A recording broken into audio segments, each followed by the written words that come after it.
No. Can't tell. I'm loud enough anyway. I don't have the need for this. Yeah, is this thing on? There's probably a switch factor. I gotta press things. Small ride. This is a small enough room where you probably don't need it.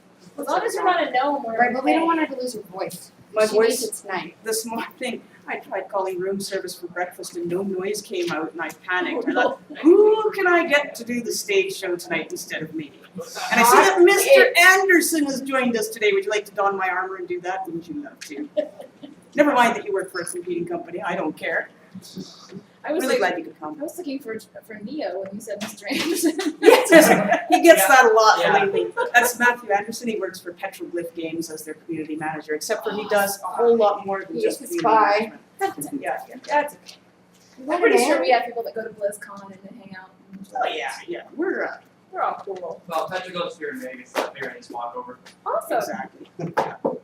All right, so a very small panel today on community relations. We're going to talk a little bit about what we've done over the last year and what we're planning to do in the coming year. One of the things which you may or may not have noticed, because normally only trolls notice this stuff, is the fact that we have revamped our forum guidelines yet again.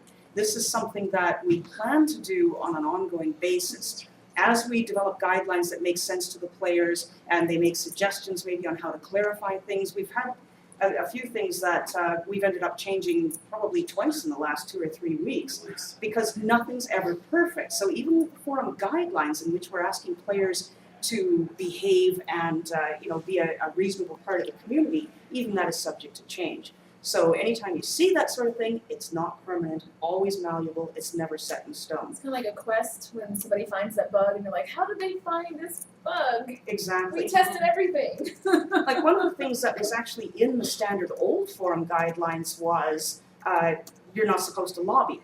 Well, define lobbying. Most of the lobbying is, here's my feedback, here's what I really want. And so when does that become lobbying? If you post it twice, that was a silly rule, we took it out. Right. At the same time, we have 11 community managers on the team, myself and the 10 excellent people who actually work for a living. And we also have a couple of dozen volunteer moderators who help with the forums exclusively. And we now also have contract moderators so that we always have someone on 24/7. Over the past year, we've had some issues where we've had horrible things happen at 2:30 in the morning. One of the worst issues was when a group of disgruntled SWIG players decided that they would voice their discontent last fall by posting really, truly awful porn to the Free Realms forums. Oh no. Yes. And the weird thing was, okay, so it's a protest. We didn't know it was a protest. They were using a third-party site to do all their staging, and they could tell when there's no moderators on the forums. We've resolved that issue. Because it was pretty bad. It took 45 minutes for someone in ops to contact us and say, oh my God, something has to be done about this. 45 minutes is too long to leave that sort of stuff up. So we did get a budget, and we now have at least one moderator on 24/7, which is really, really helpful. However, having community managers, volunteer moderators, and contract moderators on at the same time meant that we started having troubles with consistency. If you've only got a half dozen people working on all of the forums, it's easy to be consistent. When you've suddenly got 20 or 30 people working the forums, people will interpret rules differently. They won't quite know, is this the right process? So we had Tony here, who has a background in, what did you used to do for the city of Jacksonville? Accounting. Accounting. Yeah. Organized mind. He's all about the process and procedure. So he drafted up a 3-page document of this is exactly how we will all go about things exactly the same way. This includes issuing warnings, recording the information in soul marks so that the next person to come across this player will see what has happened before and whether they received a warning or whether they were suspended for a short period of time, when and how to extend suspensions, how to communicate this to the players so that we can help to educate them to be better members of the community and so on. And how many times have we changed the standard operating procedures? Officially, at least 12. Yeah, and that's within 2 months. Because again, I it's, don't know. we're kind of going through our own QA process at the same time, seeing what works and what doesn't work, and to make sure that it's clarified so that we know that we're all on the same page. But that is one thing we are really working towards is more consistency. It's been a problem over the years. Also, over the last 2 years, we had the full revamp of the SOE Community Council, which initially Tiffany headed and redesigned the program parameters. So it's not just a group of influencers, it is now an advisory group, which we use very heavily throughout SOE. And Amy took that over this year. Amy Rakowski is our project manager. And so we just had the community council in here for meetings where they met with some of our internal people, not the devs, people like our PR director, our executive director of customer service, and Lisa Nicklin, our e-commerce director, a brand new position within SOE, because they know about the devs, they know about the games, they don't know about the other internal processes for SOE. So they're a really good litmus test for us. And what's the next project? Revamping the guide program. We've been talking about them a lot. There's 450 of them that serve the players of EQ and EQ2, and we feel that there's too much of a disconnect between ourselves and what the guides are doing. We want to involve them in the process to modernize the guide program, make sure that the communication is improved, because they really deserve more feedback, more input, and more direction than they're getting right now. They're an incredibly valuable resource. We want to make sure we don't lose them. And let's see, Amy, would you like to talk a little bit about what's happened with the podcast over the last year? Sure. So we've been doing podcasts for, I don't even remember how many years, but we're at Many. 113. I was like 113. Yeah, we Yes. recorded on Thursday night. So it started with, us not really knowing what we were doing, to getting more and more and more organized, to we just revamped again this year to be more direct and getting our information out there, and trying to get down to 30 minutes, or more realistic is probably 45 minutes for us because we talk too much. Especially get me and Linda in there, we're chatterboxes. But keep in mind it's 45 minutes instead of an hour and a half now, Yes. which is Mhm. an improvement. But we, our goal with the podcast is A, to get you information, about your games, and B, to let you know that we're just people who love our company and love our games just as much as you do. So, Very ordinary. yeah, that's our main goals, but we want to do that in, less than 45 minutes. So, And then the webcast, which actually this is being streamed live right now.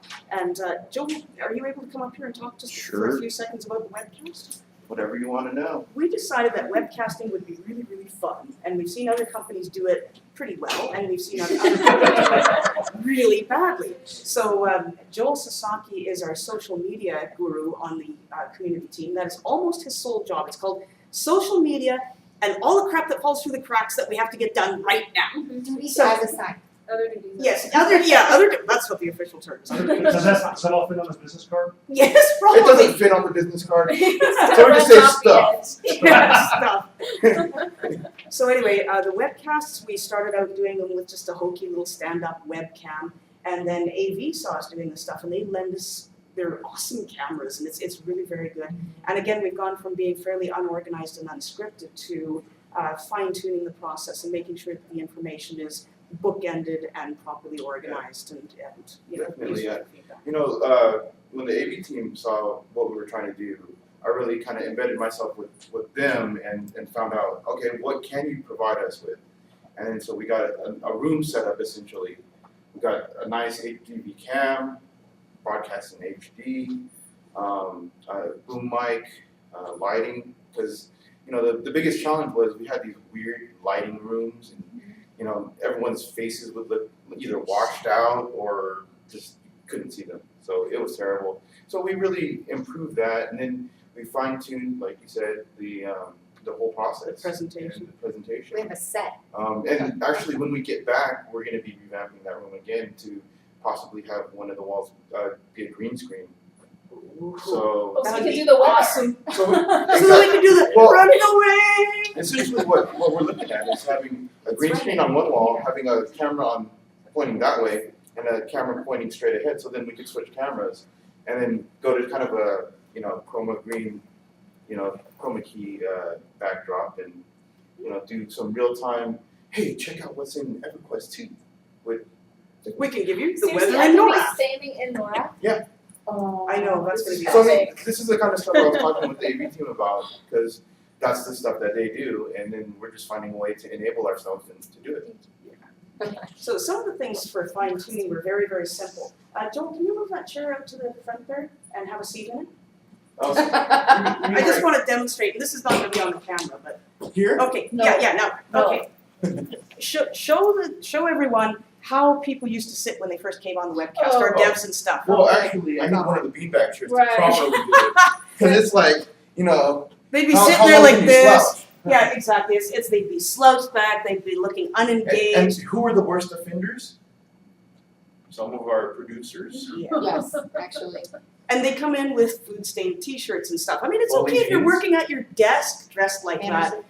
Yes. Yeah, Manderson. With his holy jeans. That's because We've had Manderson is that in talk. Austin. Thank you. We've had Yes, that talk. exactly. So we found very quickly that we have a couch, and if you put one of the couch cushions off the other couch onto this one, it forces them to sit forward on the edge of their seat. Guess what? They suddenly look alert and awake and engaged. So now when we see other companies' webcasts and we see their devs sitting back like this, looking like they're completely stoned out of their trees, we go, yeah, we fixed that. Yeah, and if you attended our earlier webcast podcast panel, we talked a little bit more in depth about kind of how we fine tune things and you know how we go through a process of 15 minutes beforehand we have everyone show up so that we can kind of get all the jitterbugs out and let Amy talk with whoever is there Equip them with or Red Bull as exactly. necessary. And Yeah. I mean some of our devs Celine, Oh, you know, they need a little bit of a jolt in order to get up to speed and have that energy to make things happen. Or just to get the nerves out.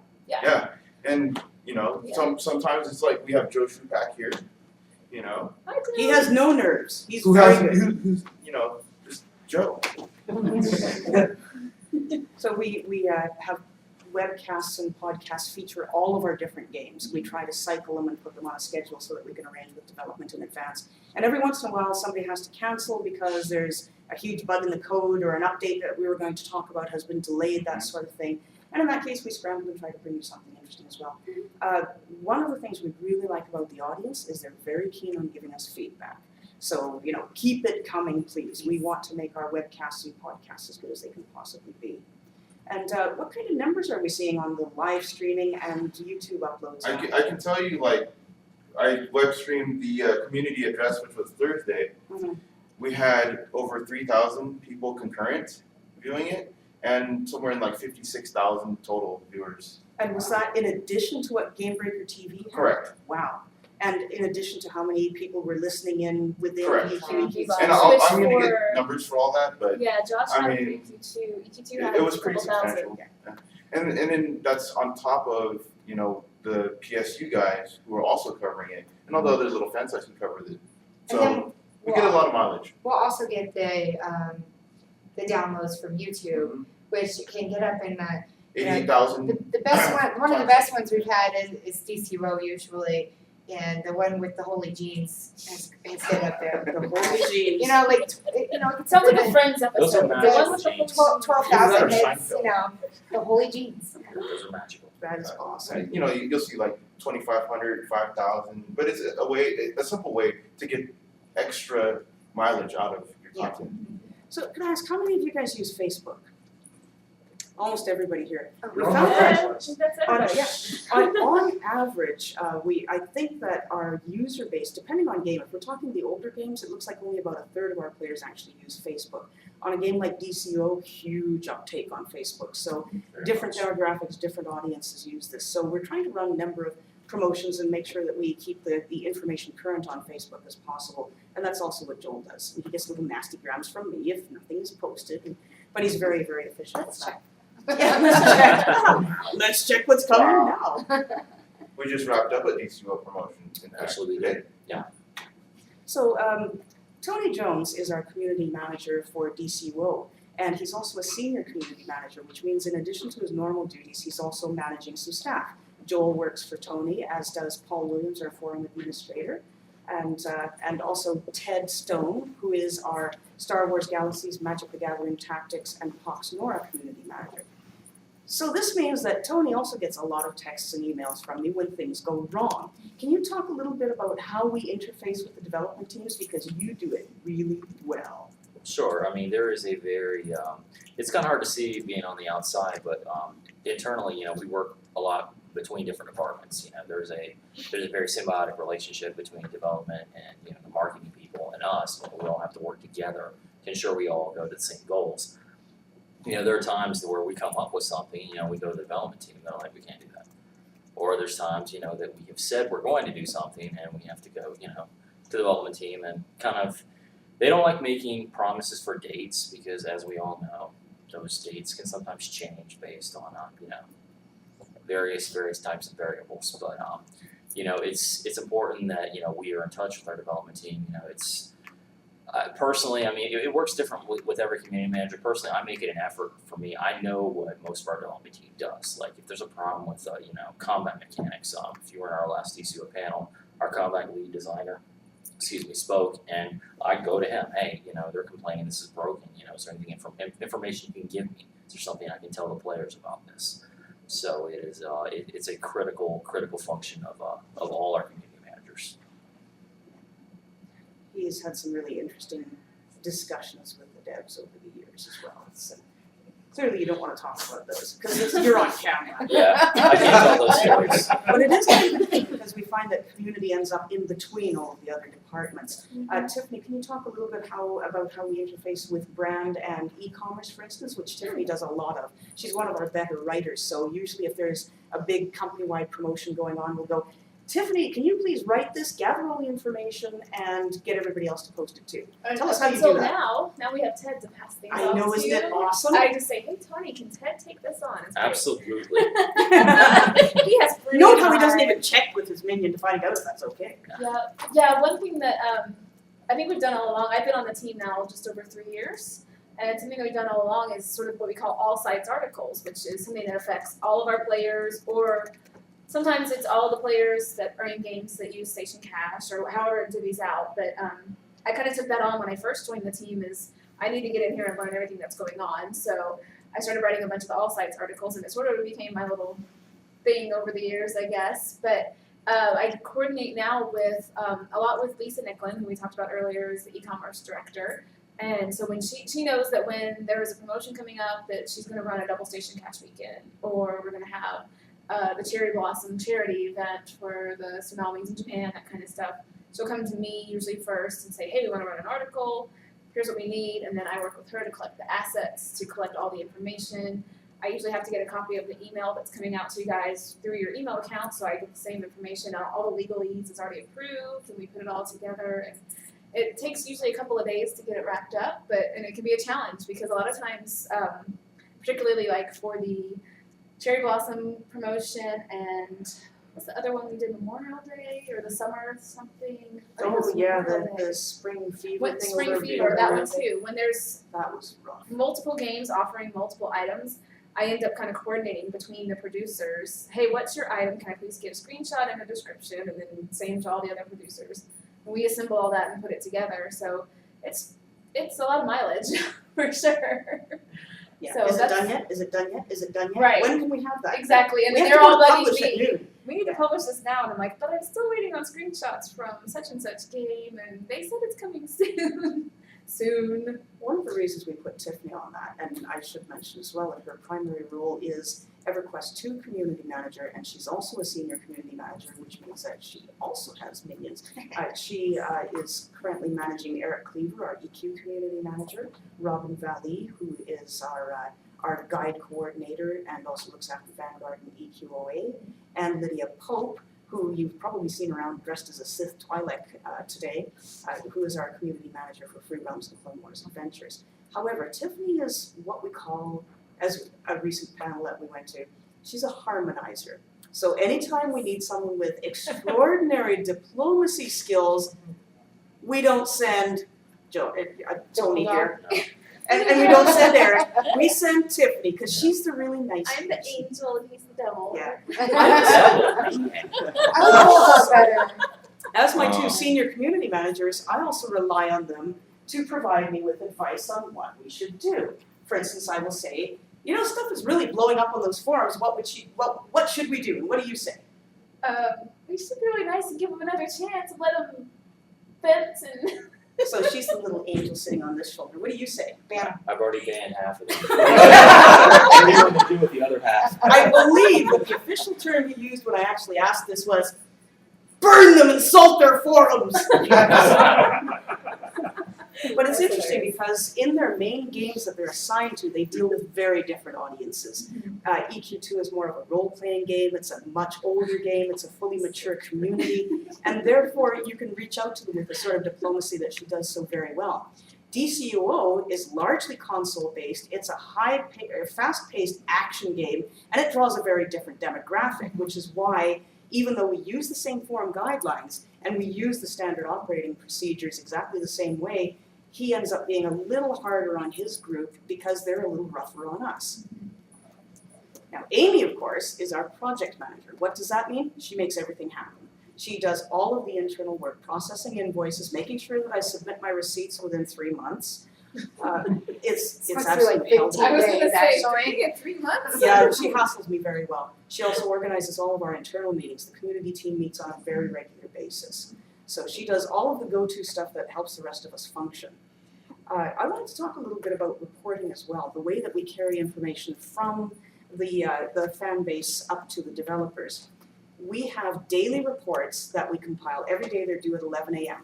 That means when the community managers come in, the first thing they have to do is go to the forums, go to Facebook, check Twitter, heck, go into the game, check other people's forums. If you know that your fans are largely on some other forum as well, check that out. You know, EQ2 Flames, fun place to be.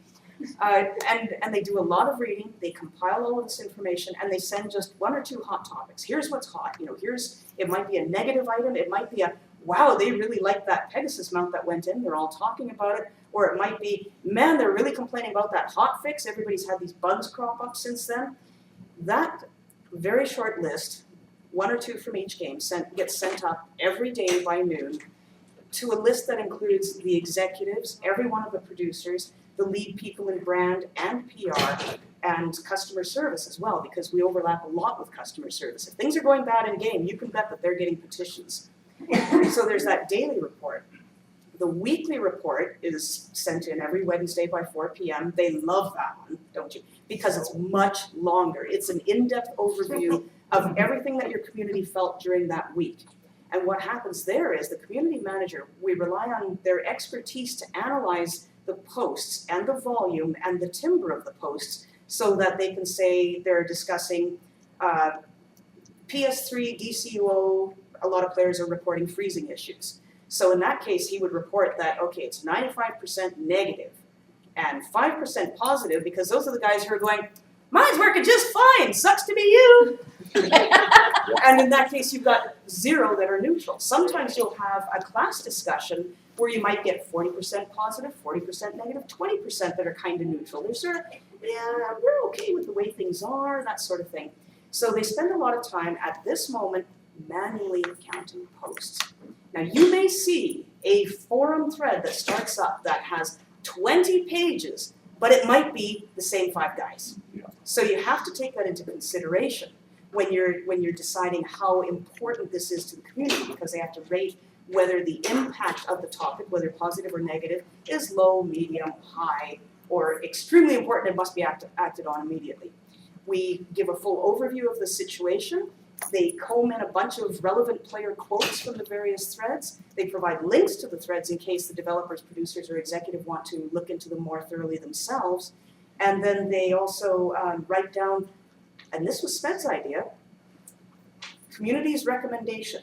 So community might say, we recommend that development weigh in on this thread and explain why that change was made to this class because it'll go a long ways towards diffusing the situation. The players are mainly angry because they haven't had a response to their various questions. So that might be a recommendation. Or another recommendation might be, sometimes it's to acknowledge what dev has already done.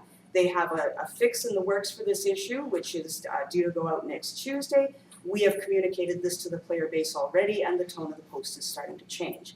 But we do that for a lot of topics. And then there's the monthly report, which we all hate most of all. Good thing Lydia's not in here because she has to come up with one on. We have the Free Realms and Clone Wars monthly business meetings both on Tuesday? I don't even know. I don't want to know. Oh, God. It's a very time-consuming report because you have to take in everything that happened in the daily reports and in the weekly reports and then summarize it with an overall feeling. This gets presented at the monthly business meeting, which all of the producers and everyone from our partners attend. Everyone from the art department, brand, PR, marketing, customer service, the developers, and we all sit down and hash out what happened over the last month. We look at charts and graphs and figures, and the community section always involves, this is what was important to the community, this is what they were telling us, this is what development has done in response, this is what still needs to be done. And we carry a ton of information forward. One of the things we learned to do very early on is with the daily reports, do not blindside your dev team. If you're putting some urgent, nasty, horrible issue that the players are freaking out about into the daily report, make sure you give your dev team a heads up first, so that the first word that they don't hear is from SMED. What is going on with this? There was no profanity in that. That's because SMED never uses profanity. Don't lie to your community. Oh, Kathleen called us out. But it is important to ensure that the first people we contact when the players have an issue is the relevant internal partner. If it's a customer service issue, we have to call Ema or Sharon or Brad and make them aware that players are having a problem with some sort of a process flow. Are they aware that this is breaking? Has anybody contacted platform or web about the situation? And that is the primary duty of the community managers, is to do the best that they can to communicate internally as well as externally, and hopefully be able to go back to the players and give them a progress report on what's happening. One of the things, and I haven't really talked to the team that much about it, is we want to do a lot more with fan site outreach this year. You'll see a little bit of it tonight on stage. We're going to feature one of our fan sites who put together a really awesome little video, which I hope you'll enjoy. And so anyway, we hope to do more for that. We hope to maybe run a few webcasts. We're going to do like a fan site raid where we'll send one or two of our staff members out with a video camera to the fan site and film them on site and say, what are you doing? What are you doing now? What are you doing? How do you do this? We're going to drive them absolutely insane. But it'll be important because the fan sites really help to support our games. They are free public relations for us. They tend to be very measured in their opinions, and they often contact us for more information. They're usually very fair-minded. We can't do without them, and we don't do enough for them yet. So we'll stay tuned for that. It's something I'm probably going to put Tiffany in charge of. So there's your heads up. After you come back from maternity leave. Okay. I was like, wait. I was like, yes. These babies are coming soon. So that's right. I mean, you're going to pop in a couple of weeks, so I guess you better get working on it. No, not weeks. Months. Okay, months. Don't put me to labor early. Do you guys have any questions at all for us? Because those are usually far more interesting than what we have to say. I got one on the shortening of the podcast. Is that meaning that there's less content? Personally, myself, I like the longer ones because you feel like you're just getting all the information that there is. The feedback that we were getting was that they're too long and nobody had time to listen to the whole thing, and it was really hard to fast forward to the sections that they found interesting. We can keep them more relevant and they take less of our time, including editing time, if we make them short. But yeah, that was, when we asked for feedback, the biggest feedback issue was they're too long. But at the same time, if you have topics you want us to talk about, we're happy to do that. Send us feedback. We love feedback. Well, yeah, that's another subject. So. No, honestly, we do like feedback. Negative feedback Look is at the fine. game on his badge. Send us feedback on that. Yeah. What Interesting. feedback? Vanguard is very interesting. That's a whole nother story. Contact me after Fanfare. We need to have a discussion. Some games have special programs, player programs. Oh, yes. You know what I'm talking about? I frequently ask, how does one get into these special programs? Community councils we talked about a couple of times. Right. The EQ2 has had what's loosely called the Summit forums. EQ has had class reps. How does the player who would like to get involved It's bring this to interesting. someone's attention without being a pain in the butt? It's an interesting thing. I mean, the SOE Community Council covers all of our games. So while we have representatives from individual games on there, I think we've got 60 on there now, maybe? Close to. Right. So they are representatives from everything from Pox Noir to Vanguard to DCUO. And while they kind of represent their own game, they actually do overviews of everything that we do within the company. Rajaki's on the community council. I hope that's okay to say.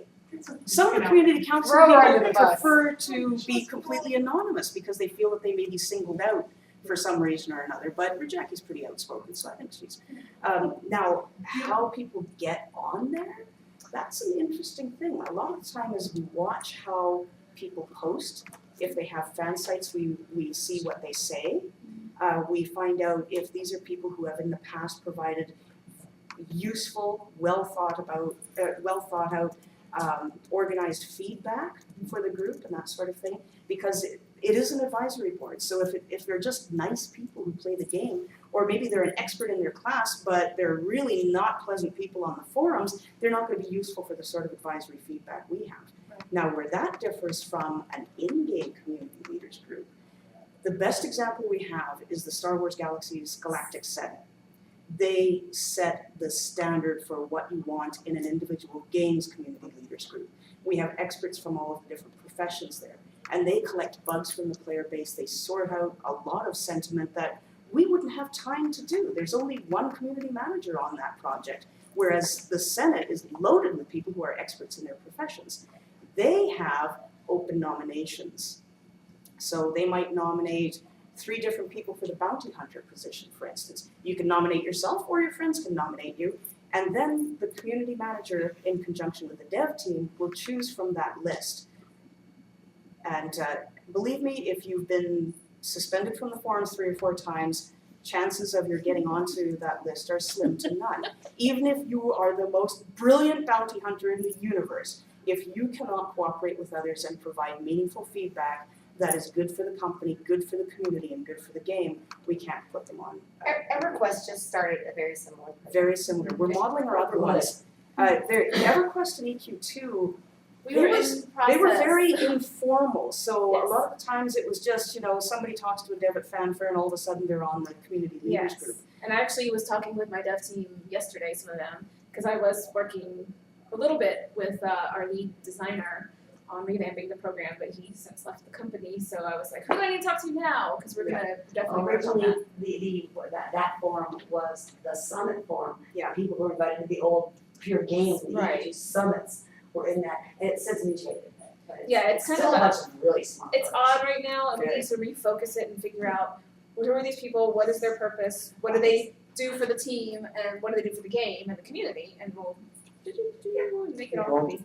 EQ, they had the class leadership, and They then still do. how do you Well, how would you? It's different. They, And- yeah, well, they actually, actually don't have class leaders. No. Well, they Vanguard also had the same thing, but then the community itself on both games, that's the only 2 games I played, very extremely active, is that there was a lot of speculation of favoritism. Which is why that program was just revamped completely. So how are you going to deter that?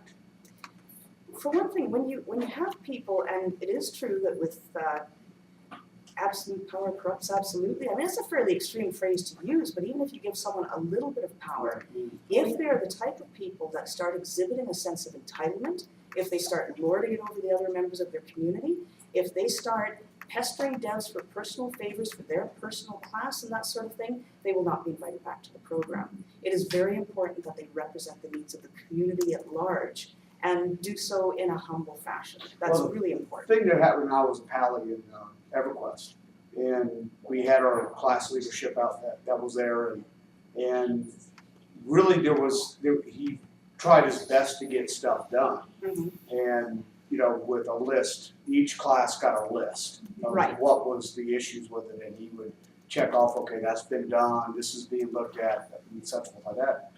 But what ended up happening is that we're not, as players, we're not seeing what the communication is between them and the developer or. Do you want to know why? NDAs, non-disclosure agreements. They are extremely important so that the developers can talk openly with these representatives and talk to them about things that we can't talk about to the general public because people will freak out if we reveal what some of the problems are, what we can and cannot do, what's in That's the all I works, but understand. that we're likely to change. So yeah, But maybe focus on there's a way of somehow doing that, so that, again, this is where the Galactic Senate really excels because the senators, not only are they really good at communicating to the community team and to the development team, they excel at communicating back to the people that they represent. And this is one of the things we really want to carry out to Alright, the so basically programs. just lack of a better word, the class leader would have, somebody over him to make sure that he's not, That would be us. okay. Otherwise, we try to stay out of the way and allow open communication. So you view the communication between Yes, the we are. class lead and the developer, We actually whoever it is. liaise pretty much that Yeah. communication. Okay, so And that, then- the thing is that the class lead as a PAL lead at the time, and I don't remember the name because it's been years, was accused of showing favoritism. Sure. That he wasn't doing the job that he was supposed to be doing. And you probably remember with the class leads in the Vanguard, that accusations flew up again to a point where basically people said, okay, I'm done with it. And that is a problem sometimes with burnout. It's hard if you've taken on that responsibility and people start accusing you of being an idiot or, not doing your job or taking unfair advantage. Unfortunately, being a community leader of any sort means that you will take some flack and you need to slightly think. Well, as long as you moderate between the two, that you see that everything is being handled fairly. Oh, we do. And Yeah. if that's open with the community of all games to say, okay, this is our procedure. This is the chat, this, not showing the chat, but they have to chat with them. We moderate between it to make sure everything. That's probably a really good idea is to, I know that for the Senate, we've had 1 or 2 articles, usually once a year we polish it off and, revamp it to explain what the Senate does. We should do that for our other community leader programs as well. We're certainly aware that there were some issues with some individuals within some of the community leader programs, and that is being cleaned up really fast. Also, the moderators on the forums, and I can't really speak for Vanguard, EQ, but for Vanguard, I do know that there was an individual that was made into a mod and he really abused that. If that That happens, was before Paul. that was before Paul. Yeah, Paul's a very good forum admin and he rides herd on them very closely now.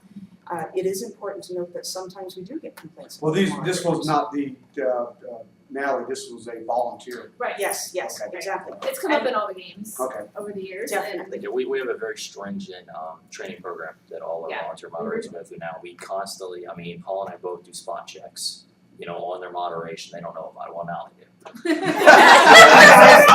Yeah, We It's pretty actually much go boot through camp. and we audit some of their moderation to ensure, they're in compliance with the forum guidelines and they're doing things in the spirit of, how our department operates. Because, So, for instance, y'all know that, Vanguard has its issues and it's a lot of negativity on that thread, or on that site. there can be. Yes. Now, the important thing to keep in mind is that we do not moderate negativity per se. We encourage open and honest discussion. You can absolutely hate something, but if you post something like, you freaking suck, I'm not gonna use swear words, but you freaking suck, SOE, you absolutely ruined my class and my life, and any retard could run this game better than you can. You should fire your devs because they obviously don't know what they're doing and they learned how to code from a Hacker Jack box. We're gonna moderate that. Yeah, If you no, post, on the next- other hand, I really have a problem with the recent changes that were made to the fill in the class, the Paladin class. Here are my reasons why, and here's some other discussions that were held previously in which we were told that X was going to be done, and we see that that's fallen by the wayside. Could someone explain? Be as negative as you like, as long as you put it forth reasonably. It's like coming to this discussion. You can absolutely hate something that the game has done, and we're happy to talk about it and take that feedback. But if you come in and start swearing and cursing Right. and Well, when I throwing meant rocks, Not then really we'll feel negativity bad. on one thread, and I understand the difference between the two of them. Negativity overall. But Understandable yeah, for that. exactly. The whole theme, not when I say theme of it, just in general with Vanguard's history. It's just, even back in the SIGL threads, data threads, it just continued from there to the SOE side. Things have changed a lot. We've had a lot of staff changes, and every time somebody new comes in, they always have new ideas. So most of those programs have been revamped, or they're on the list to be revamped. So, Okay. and we're open to your feedback and your ideas, and you're welcome to PM your community manager if you've got good ideas you think that should be implemented. We're happy to And listen. if you have problems with the forum moderators at all, whether they're community managers, volunteer mods or contract mods, you write to our new address for this year, forum-admin@soe.sony.com. That appears on all of our sites now, so that if there is a problem, we will look into it. That address is also used to appeal bans. Sometimes people don't understand that they were suspended for one day instead of permanently and that sort of thing. Or some, I really should make slides for next year to show you some of the calls that we get. You know, when you get this wall of text, most of which is swear words, demanding to know why they were banned, I could just return it to them. Here's probably why you were banned. Is there a way to set up the site so that if somebody doesn't have an active account for that site that they can't post? That's the way they pretty Yeah, much all for are. most games, we You have to do be a have, paid The Station subscriber. Forums is the only one that allows anyone to post. well, on it. no, we do have a couple, there are certain, you know, obviously there are games that are free to play, like Right. Magic and Right. Boxnor and DCO, I I PlayStation was 3. more or less thinking about the sub games. You need an active subscription to post on the forums. Okay. Except for in the newbie area, usually. Which is small and much more easily moderated. So Amy just reminded me as well that we should talk a little bit about our international efforts. It's really unfortunate that Netta Hassenpohl couldn't be here today. She had to go off to a wedding in New York or some her exotic sister's getting place. married, yeah. I'm skipping that for her sister's wedding. Seriously now. Anyway, she is our international community manager, and she manages a whole group of individuals who work on a part-time basis to help translate the articles that we write, to moderate the forums, and provide other services to international. We're finding that increasingly we have a lot of people who speak languages other than English, and they really appreciate a place to go to communicate in their own language. And that's something that we hope to fine-tune and improve upon. We're getting ready to release Magic the Gathering internationally, and our international team has been working really hard on the reference articles that we have, the how-to articles for Magic the Gathering, so that they're all translated into the various languages. It's really an interesting process. Poor Netta's been pulling out her hair for the last Yes, week. she has. Yeah, I just wanted to make sure that they knew that we did that. We don't hate Europe, really. No. Or Australia. It's been really tough. One of the challenges, a lot of people think that SOE is a huge company. We're not. We're at best yeah. What about Canada? We love Canada. Thank you. Emily is here too to enforce that. Yes. We are taking you over one SOE person at a time. Just live in Alaska world. So anyway, before I got derailed, this happens at work all the time too. We never get anything done, and that's why we have to work till 8 o'clock at night. It's not because we have hard I jobs. thought it was because we were singing. Yeah, there is that too. Sing us a song. No, tonight. Wow. That was what started. Our brains are starting to meld. It's on the internet, so you need to sing tonight. Oh, there will be singing tonight, and you all have to help. That's regulation now. So anyone who came to this room has to help with that. Oh, I know. What were we Sorry. talking about, though? I had an important point to make, and you completely distracted me. International love. Yes, Oh, international love.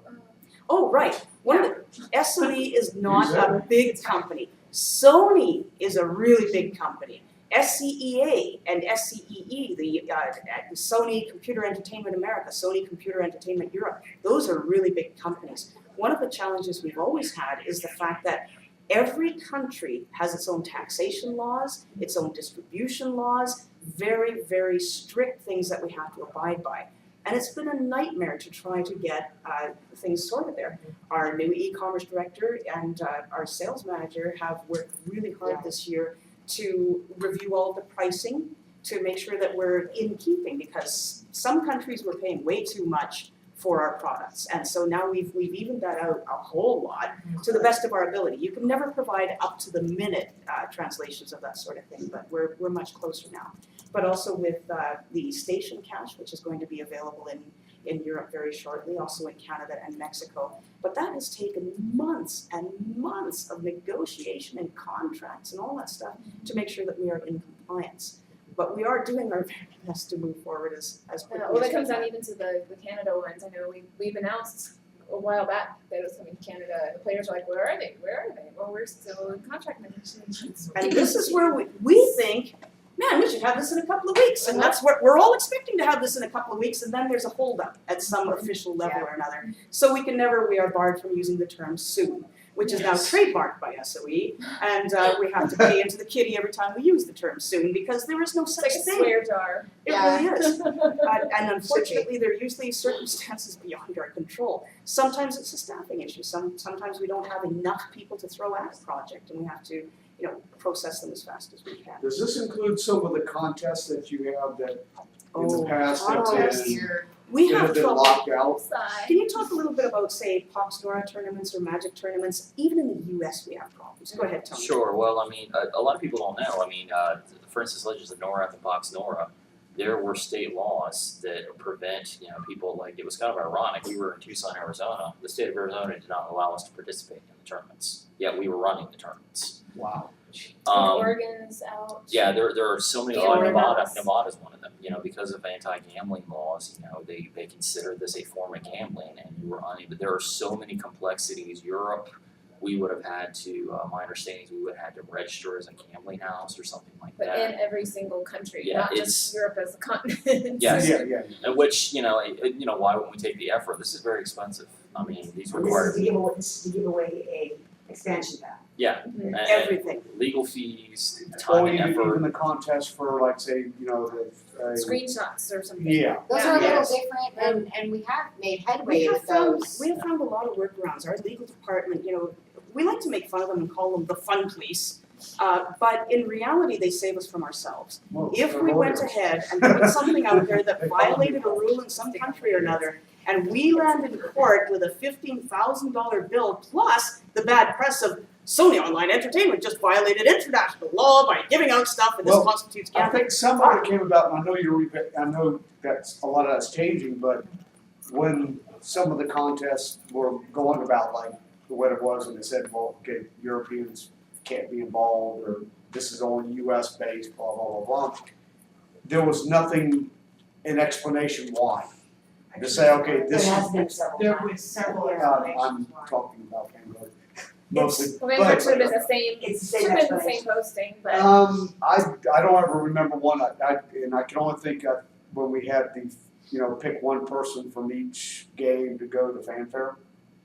Oh, No. the best of the, no. No, the That player was of the in- year. That was, years ago. Yeah, well, That We was had a way- official rules. yeah, we actually did, we No, addressed no, that. but there was no explanation, it was just saying, okay, this is US only. And But there was really most- no Most explanation companies, why. when they put out rules, they don't go to great lengths to explain why it's US only Well, or there was a lot of void in the Europeans following that came states. back, and Right. I don't believe I know on an it was- individual, I know I've addressed that on some of the forums I've been on, and I'm sure some of the other managers have on an individual basis, in a Right. thread, maybe we don't make an article about it, but we Yeah, can yeah, I respond understand. to it in a I thread. could, but a community manager missed the question. Yeah, we Didn't see ne- the post. We never want to exclude anyone. I mean, Yeah. we don't Oh, create, no, I we understand. sit down and create these things, we don't think, oh, except for Europe. Like I said, we don't. Actually, By the same token, as I was speaking about our legal department, we've had a lot of sit-downs with them, especially within the last year, where we will say, is there any way we can rework the wording, or the way the submissions are handled, or the Right. way that the prizes are awarded, such that we are not violating these rules? And they have really helped us a lot with revamping our forum entries and regulations, so that now we have a lot of stuff that we can do that Europeans. Well, don't. I've noticed that also, because a lot of the contests that you run don't have that anymore. Right, Yeah, and no. with Facebook, Joel could speak to Facebook. yeah, I mean, I was gonna touch on that. There's, Come over here, look into the cameras. Alright, so, when you talk about how we excluded pretty much everyone, right? I mean, outside of the US, now it's like maybe 4 countries. 4 countries. I mean, it's like And India. but there's a dollar amount. Yeah, And we're limited to like $50, but $50 can get you a lot of cool stuff.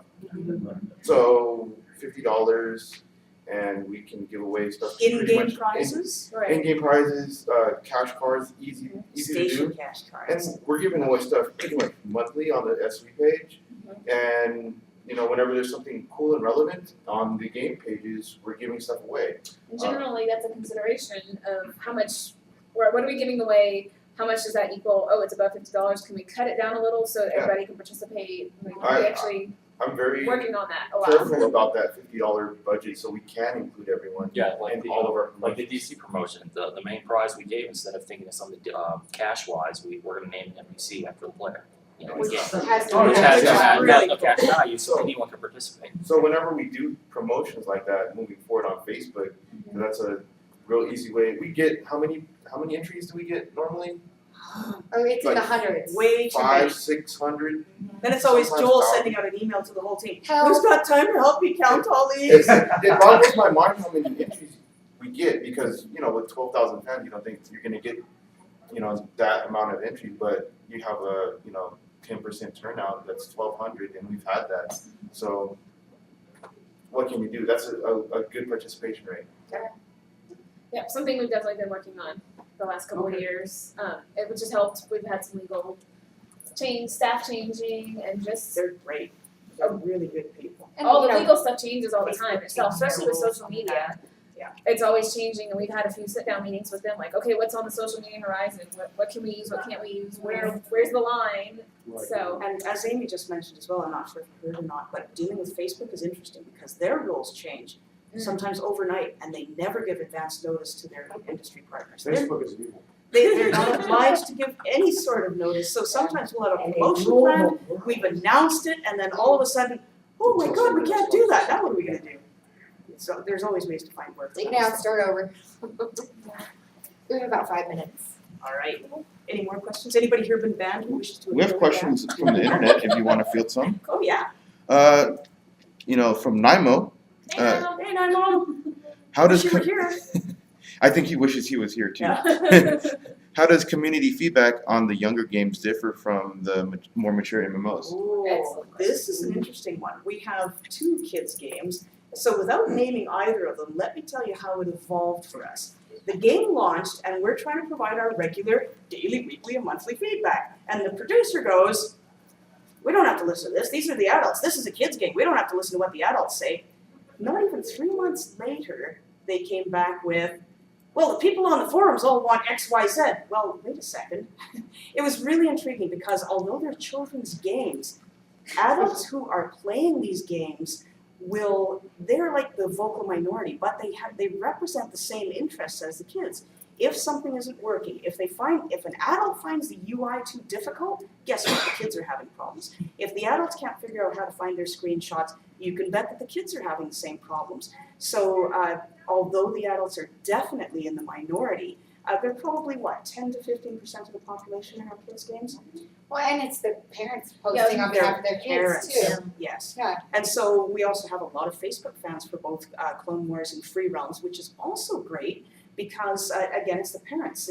So there was one from the last Clone Wars meeting where some kid really wanted to express how much they liked a droid, and they had their parents post on Facebook for them. So it's really, really interesting. So you don't get direct feedback from the kids except if you're in game. So one of the things that Lydia does with Clone Wars and Free Realms is she goes in game and she gets spammed by the kids. They will, and a lot of it is, hi, can I have something, can I have something, can I have something? Because they see somebody with a different colored name, they know this is the person with all the candy to throw around. But they will also let her know if there are issues in the game. So we do get some communication directly with the kids, but mostly it's the adults and very often the parents of the children that do the communicating. So it's a little more difficult to quantify, but a problem in a game is a problem in a game. It doesn't matter who reports it. I do her Friday event with her in Clone Wars, and it's crazy. Solid wall of Crazy messages. Yeah. We do have one other question too, from Downrange on OGR. You said you would know him. Yes. How much influence will the CR team have in revamping EQ2 players and the official forums? Ooh. I'm going to invoke the term soon because I have seen what's being done. And yeah, soon, much sooner than you might Feedback, think. I think the feedback I think that I we can get. speak to this. That Okay, good. There, definitely the feedback that's been given on the forums and through the community and various, even just speaking to people in person at events and things, that feedback was all taken into consideration, put into a form of a report and given to the team that works on that project.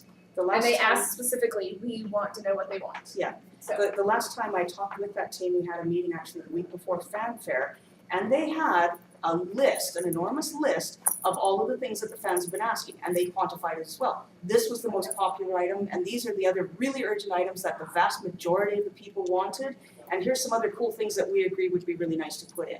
So they used entirely fan feedback in order to determine how to revamp the Ignore site. button? What's that? Ignore button? What, for EQ? Oh, no, this isn't for forms, this is for the stats. Oh, yeah. But we are also working on revamping the Yeah, forums. that's another whole I'm process. not even gonna say soon on that because there aren't that many resources devoted to it, but we are working with that and we will be beta testing those forums. And yeah, we need more administrative tools, we need an ignore button, we need all of that sort of stuff. They're gonna kick us out of here. Okay. I hear people tapping at the door. Right? Come in. So- Come in.